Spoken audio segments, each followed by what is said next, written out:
आज Doubtnut app download करें। Doubtnut पर अपने सभी गणित, रसायन विज्ञान, भौतिक विज्ञान और जीव विज्ञान के डाउट्स का करो सफाया। बस प्रश्न की फोटो खींचो, एक ही प्रश्न को क्रॉप करो और तुरंत वीडियो सोल्यूशन पाओ। अभी डाउनलोड करें। हेलो दोस्तों, हमारा प्रश्न है दोनों सिरों पर खुली आर्गन नालिका में अप्रगामी तरंग बनने की क्रिया समझाइए तथा उसकी मूल आवृत्ति के लिए व्यंजक निगमित कीजिए। ठीक है, तो जैसा कि हम जानते हैं कि जो हमारी खुली आर्गन नालिका या फिर एक सिरे से खुली और एक सिरे से बंद खुली आर्गन नालिका जो होती है उसमें क्या बनती है, अप्रगामी तरंग बनती है।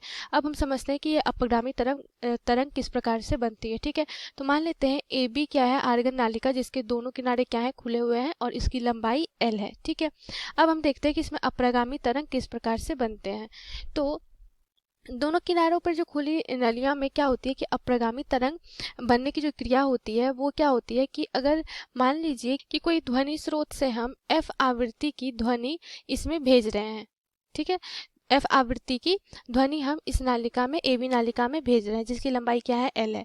तो क्या होगी, एफ आवृत्ति की तरंग जब हम भेजेंगे तो वह क्या होगी, तो वह सिरे से परावर्तित होकर लौटेगी। ठीक है, तो जब जैसी परावर्तित होकर के लौटती है तो इसमें क्या आता है, पाई का परिवर्तन आता है। ठीक है, क्या होता है, पाई का परिवर्तन होता है।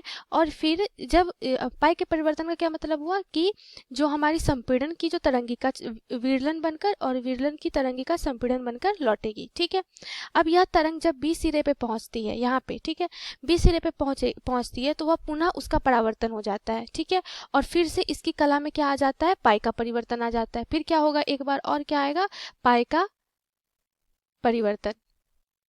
ठीक है, उसके कला में क्या आ जाएगा, पाई का परिवर्तन आ जाएगा जब ये बी सिरे से पुनः परावर्तित होकर लौटती है। तो ठीक है, तो दो परावर्तन के कारण क्या होती है, इस तरंग की जो इस तरंग में क्या होती है, एक अप्रगामी तरंग उत्पन्न होती है। ठीक है, ध्वनि के दो परावर्तन के कारण।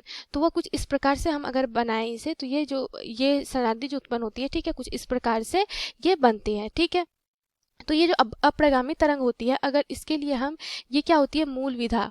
ठीक है, ये क्या होती है, मूल विधा। तो अगर इसमें हम देखें तो अप्रगामी तरंग जो बनती है तो इसके दोनों खुले सिरे पे हमें प्रस्पंद प्राप्त होती है।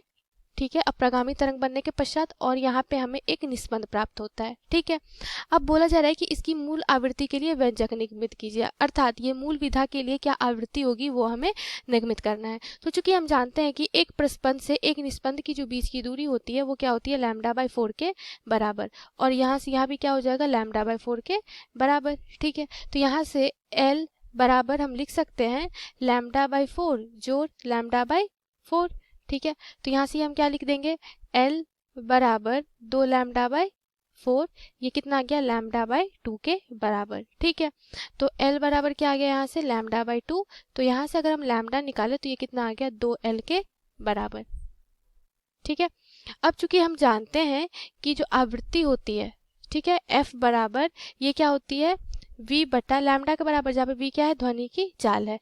तो यहाँ पर v बटा लैम्डा की जगह क्या रख देते हैं हम, 2L।